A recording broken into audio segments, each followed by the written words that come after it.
Do you have a recipe that calls for gelatin, but it's super heat sensitive? Well, today on WTF, we're going to look at Instagel, which can improve any of your gelatin recipes.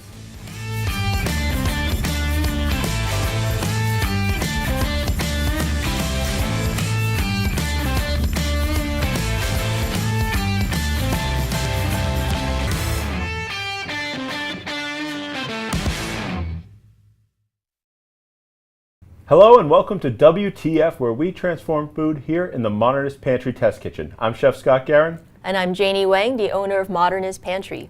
Today, Scott and I are going to be talking all about Instagel, which is a cold set gelatin, very different from all the other types of gelatin out there. So we're really excited to dive into what it is, how it works, and how is it different from other types of gelatin. And as you can see, we have a couple of beautiful demos set up, so we're very excited to get started. So Scott, why don't we start with a little bit of what is Instagel and how is it different from other types of gelatin that we carry?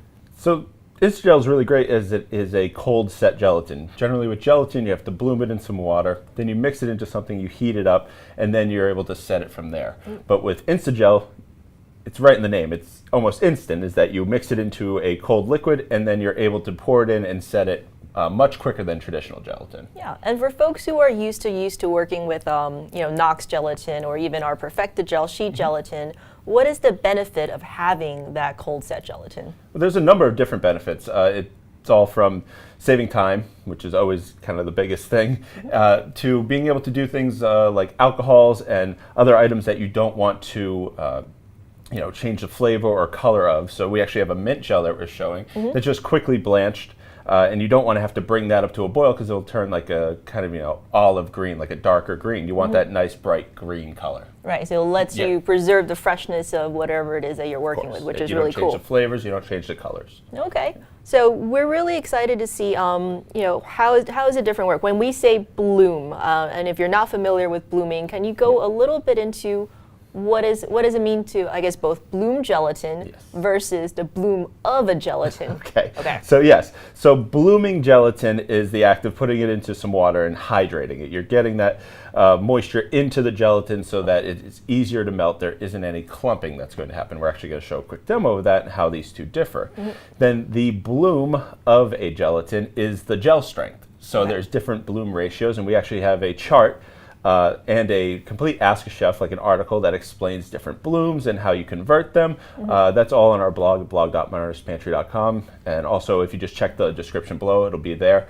But you can really find out, the difference between the different types of bloom, the different grades, how to convert them. It's really useful because it can kind of get tricky. Yes, and certainly if you're used to having a recipe that calls for a specific bloom, but you want to use the Instagel, the chart will allow you to know how much to use in order to make that conversion, right? It's actually very simple. Oh, what is the conversion? While we're on conversion, what is the conversion ratio? So the conversion ratio is, if it asks for 1 sheet of bloom gelatin, you're just going to want to replace that with 4 grams of Instagel. It's that simple. And if it asks for 2 grams of powdered gelatin, you just want to replace it with 4 grams of the Instagel. Great. So I'm excited to dive into these demos here. And I think just one quick note for our audience out there. This is an animal product, so this unfortunately is not a vegan gelatin. It is a pork-based gelatin. So just FYI.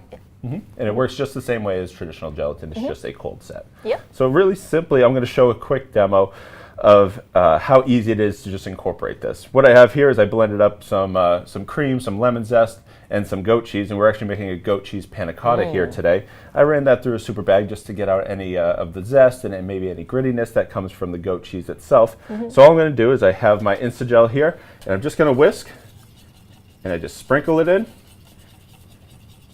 and it's that simple.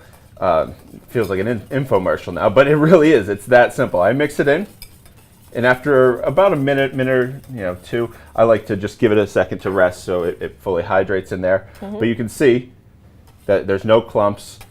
It's not lumpy in there. Right. I could take it, I can put it into a pouring container, and I pour it into these glasses. And what we do, this is really kind of a cool thing that we do, is we put it in some salt. And we let it sit in some salt, and then we pour it in there and we set it. And then after it's set, we're able to just tilt it on the other side, and we pour in another Instagel mixture, which we made out of mint. So it's very simple. It's mint. It's a little bit of spinach for that extra kind of green boost. And we make like a really beautiful mint jelly to go with our goat cheese panna cotta. And then we have a few accompaniments. So when you say, it's Instagel, it's in the name, but realistically, like how long did it take for that to set? So I'll start with traditional gelatin. Okay. If I were to do this, heat it up, put it into the container, it could take hours. It could take up to 4 hours, even more, depending on how hot it was, the conditions it goes into. This is cold set, so it's going into something cold. I put it in the refrigerator. Within an hour, this was set. And that's awesome. really, really fast for gelatin. If anyone's ever worked with gelatin out there, you know that's fast. Yep. So I did that hour, and then I turned it on the side, and there's such a little amount of the mint jelly. It took about half hour, 45 minutes. Okay. So really simple. So I have here some orange compote that I made, a little bit of rosemary, a little bit of onion in there, some honey, just kind of give it a little bit of savory notes, and I place it right in that divide. I'll do it for both.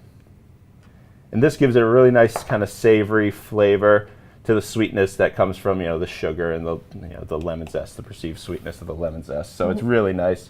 And then here, there's some sour orange juice and lactose, and you mix them together, and you bring them up to a boil.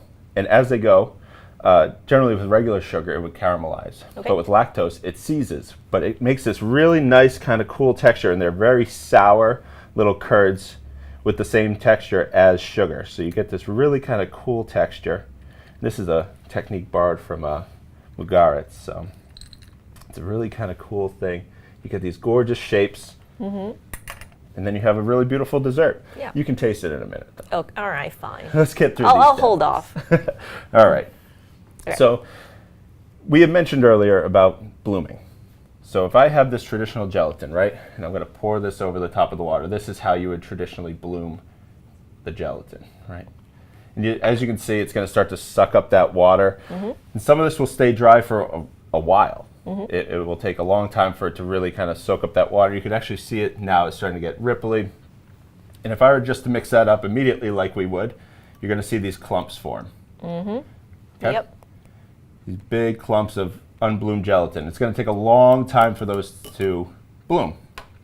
Now, if I were to do that and not mix it into a recipe, those clumps will stay there. They'll eventually just be pretty much like flavorless, kind of terrible gummy bears stuck in the middle of whatever you're making. Yeah, I think we've all had those before. Yeah, of course. Or sometimes you see that, you strain it out, but then you're straining out all of your great gelatin that's in there, right? With the Instagel, I could put this in right on top, and then I can blend it up really simply. And even if I were to click this on, within seconds, it'll all mix in. And obviously this would take about an hour to fully set. But as you can see, really simply, it is just mixed in there completely. A little bit of foam on top, but it is completely mixed in. There are no clumps to be had. I can try and pick up as much as I want. Right. It blended in so easily, and that's the best. And over here, as you can see, it's all kind of sitting on top. There's clumps all throughout. Even if I were to go back and try and blend this up, you're going to just have this big clumpy mess. Yep, and it's also trapping a lot of air bubbles in there as well. Yes, exactly. Yeah, and the air bubbles come out of this really easily because it mixes in so easily. Yeah, so it's a great functional ingredient, I think, for time savings. We talked about like preservation of flavor, and if you're doing alcohol, which I'm sure you're going to talk about next. So there are a lot of benefits to using Instagel if you haven't tried it yet. Yeah, and one thing is also, if you bring that gelatin up to a boiling point, eventually it's going to start to break down too. So it's really great to have something that is cold set, so you don't have to bring it up to that boiling point. And as we're going to talk about with alcohol, if you bring alcohol up to a boiling point, especially over an open flame, you're probably going to, flambe, which in some cases is good. That's what you want, but not if you're making something like a limoncello jello shot, or just how I call it, a limoncello shot. Cool. So what we did here is we made a really great limoncello. We made it with vodka as opposed to grain alcohol because we wanted it to set a little bit better with the limoncello. Obviously, if there's too much alcohol, it doesn't really have the ability to grab onto that water. So I made it with vodka, so there's a little bit more water content in it, and made a really, beautiful lemon-forward limoncello. Now, if I were to take that and boil it first off, that alcohol is going to come out at a relatively low temperature, about 150 to 170. And then all that lemon flavor that's nice and fresh, all those essential oils that came out of the lemon zest are all going to change. So I'm not going to get that fresh lemon flavor. Right, exactly. So if you add the Instagel, you can make this really beautiful, take something that you spent a lot of time on making, and you can make a perfect Jello shot.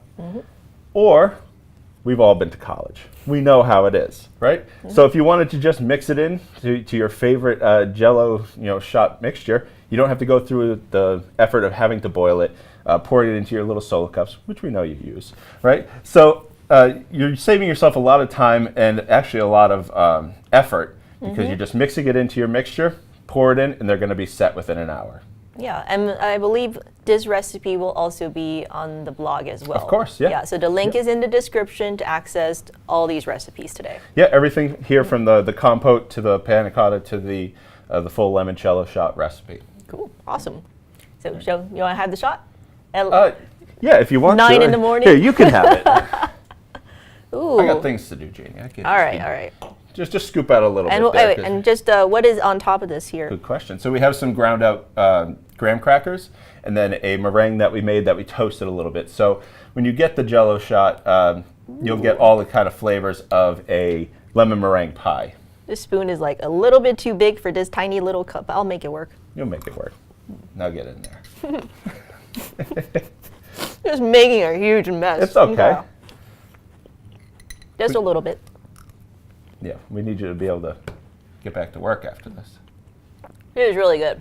It's good, I right? like it, yeah. It's nice, fresh lemon flavor. So you get all kind of the idea of a lemon meringue pie and a nice alcoholic shot. And I did try the panna cotta off camera yesterday. Yes. Oh, it was so good. I ate like entire one of these. So definitely try these recipes. They're delicious.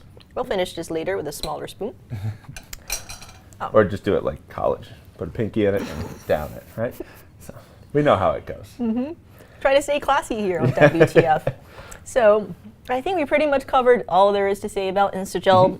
Give these recipes a shot. They make using gelatin so much easier. And of course, if you do have your favorite recipe and you want to incorporate Instagel into it, it is easy to use it in place of it. In the link in the description below, you'll get all the information about that, as well as how to convert whatever gelatin that you're currently using into the proper ratios for Instagel, which will be super helpful. Yeah.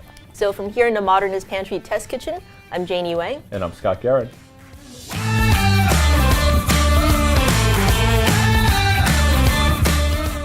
Thank you so much for watching. If you haven't already, like, comment, and subscribe.